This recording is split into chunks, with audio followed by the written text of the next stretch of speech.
Tudo bom, Silvio? Como você está? Tudo, Thalita. E você, como é que tá? Eu estou sem seu áudio. Será que é nosso problema ou você está mutado? Ah, agora sim, acho que já estamos. Tá bom aí? Então tá. Chegou, Silvio, tudo certo. Você está bem? Tudo bem? E você, tudo bem também? Tudo certo também. Queria começar Então tá. conversando com você sobre essas questões econômicas e da pauta dessa semana da agenda política, né? Para depois a gente falar um pouquinho sobre o Mercosul também. Dá para a gente confiar numa reforma tributária sendo tocada ali por Arthur Lira, Silvio? E qual é a pressa? Porque ontem eu conversava aqui com o Fernando Horta sobre essa pressa que parece ter Arthur Lira para passar essa reforma tributária, né? Conversei já ontem aqui com ele também que Fernando Haddad disse que vê uma janela importante para a votação da reforma tributária, que se isso não acontecer agora, talvez a gente leve mais 10 anos para poder discutir de volta a reforma tributária, mas há uma expectativa muito grande em torno dessa reforma. E eu tenho dúvidas se Arthur Lira tocando essa questão, como parece estar, né, a gente viu agora nessa fala, a gente vai ter algo positivo sendo votado. Como que você vê? É um tema complexo, vai estar há muito tempo na Câmara dos Deputados para discussão, né? E ele vai mexer com várias coisas que são centrais para a economia e para as empresas, né? Por exemplo, ele vai mexer com a distribuição dos tributos entre a União, os estados e os municípios, né? E nós temos uma superconcentração de tributos na mão do governo federal. Em outros países há uma descentralização maior, há uma demanda dos governadores para que isso venha a se concretizar, uma maior parte dos tributos na mão dos governadores, né? E essa reforma tem algumas dimensões que são muito importantes. Por exemplo, a simplificação dos tributos, né? Já existem escritórios de advocacia para gerir os tributos que são tão complexos para poder pagar menos impostos da parte das empresas, né? Essa simplificação ela pode ajudar tanto as pequenas como as médias empresas a operarem com mais rapidez e com mais eficiência essa tributação e vai ajudar também, de alguma maneira, a evitar que haja uma judicialização das dívidas a cada momento, como estratégias de empresas, né, que vão acumulando seus débitos, jogando lá para frente, para decidir num ambiente que sempre lhes foi favorável, né? Você veja a questão, por exemplo, do CARF. O CARF é um comitê que tem uma representação empresarial, uma representação do governo e um voto de desempate para poder executar as dívidas já ativas, já definidas pela Justiça das Empresas. E esse voto do CARF, esse voto de desempate, antes estava na mão de representantes das empresas, que sempre beneficiavam e anulavam as dívidas ou reduziam substancialmente as dívidas que eram programaticamente postas aí como uma forma de protelar o pagamento dos impostos e depois ver se conseguia dar um jeitinho na coisa. Essa disputa ela está dizendo o seguinte: nós vamos atender principalmente os interesses das empresas que estão fazendo essa estratégia de acumular dívidas para pedir o perdão, ou nós vamos fazer uma estratégia de defesa do interesse público e da arrecadação do que é devido em termos de imposto para poder fazer fluir as políticas sociais e tudo mais. Quer dizer, é uma velha conversa em termos de uma disputa entre o controle do setor privado sobre a máquina pública, é a mesma coisa da autonomia do Banco Central, por exemplo, não é? Quer dizer, autonomia para quem? Autonomia para que o setor financeiro venha a controlar o Banco Central independente da política de governo que foi eleita, não é que ela foi imposta, não é?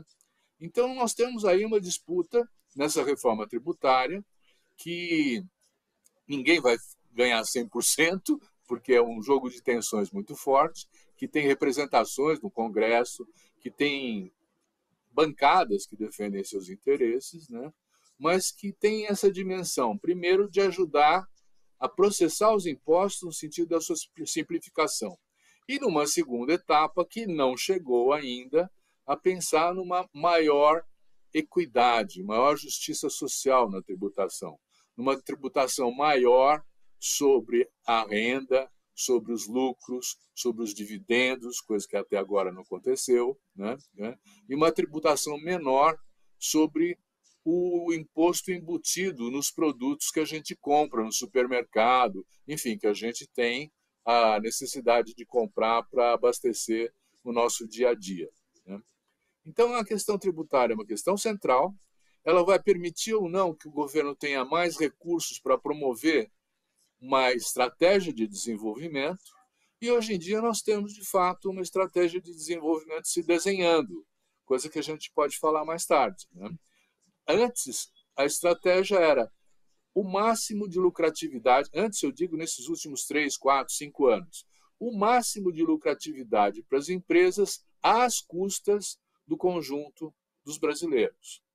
Hoje nós estamos tendo um cenário que é um cenário com uma maior capacidade de barganha da parte do governo, ainda que tenha as emendas parlamentares, ainda que tenha uma série de recursos que estão sendo usados para isso, né? Mas que pode melhorar essa tributação, simplificá-la para os empresários e torná-la mais efetiva na cobrança dos impostos devidos. Eu vejo que é um jogo que não vai acabar agora, não vai ter um resultado satisfatório para nenhuma das partes, e é isso mesmo que para isso que funciona a negociação da democracia, para que todos tenham algum tipo de contemplação, de atendimento dos seus interesses também, né? Mas essa janela, né, que Fernando Haddad comenta para a discussão, para a votação dessa reforma tributária, mostra que há, inclusive, um apaziguamento das relações ali entre Congresso e governo. Parece que a articulação melhorou e isso fez com que isso pudesse ser discutido nesse momento, não, Silvio? Então, eu pergunto como é que melhorou, por que que melhorou, entende? Porque o Congresso continua sendo o Congresso mais conservador que nós já estivemos na história recente da República Brasileira, né? E eu tenho a impressão que a liberação das emendas parlamentares tem ajudado a melhorar esse clima do Congresso, porque os parlamentares, esses parlamentares, na sua maioria, com esse perfil fisiológico, quer dizer, que está interessado em defender os seus interesses em primeiro lugar e depois os interesses públicos, né? Eles atendem à demanda de quem lhes oferece mais. E nesse caso, quer dizer, o jogo é um jogo complexo, é um jogo de um governo de coalizão, é um jogo que pretende preservar as regras democráticas, mas que faz concessões, né, para que isso possa acontecer. Então, o Congresso está um pouco mais disponível e o presidente da Câmara, o Arthur Lira, está mais confiante, porque ele está dizendo assim, agora estão sendo irrigados os dutos que vão facilitar essa negociação. Quer dizer, não é uma parte bonita da política, porque ela devia ser perseguindo ideais, propósitos e o interesse público, mas é o que é possível fazer com um Congresso, com os parlamentares que nós temos. Evidentemente, nós temos parlamentares brilhantes e comprometidos até a medula com o interesse público, não é? Mas eles não são tantos no Congresso. Nós temos uma maioria, o tal do Centrão principalmente, né, que é um jogo toma lá da cá a cada negociação. Então, se hoje está assim, com um pouco mais de facilidade de negociação, amanhã pode não estar de novo, porque eles vão cobrar outra fatura para aprovar projetos que são de interesse público, mas que só podem passar uma vez aprovados na Câmara e no Senado. Eu fico temerosa com esses custos que você coloca realmente, porque há bem pouco tempo a gente discutia a questão do Ministério do Turismo sendo entregue para o Centrão e a questão do Ministério da Saúde, né? Nízia Trindade, inclusive, a gente viu uma campanha pelas redes para que ela permanecesse no cargo. O próprio presidente Lula, né, se referiu a ela com elogios, dizendo que ela é uma pessoa que funciona muito bem ali à frente da pasta, mas a gente sabe que há essa sanha do Centrão pelo Ministério da Saúde. E eu temo que isso volte a aparecer numa discussão como essa da reforma tributária, para fazê-la passar de fato, né? Então, assim, é de se temer o que pode estar sendo negociado por trás disso. É verdade, é de se temer, né? Mas é a habilidade do governo atual de se equilibrar na corda bamba. E tem tido É, sucesso, né? sim. Então, vamos esperar resultados mais positivos dessa reforma tributária. Ela não vai ser tudo isso que está sendo proposto, né?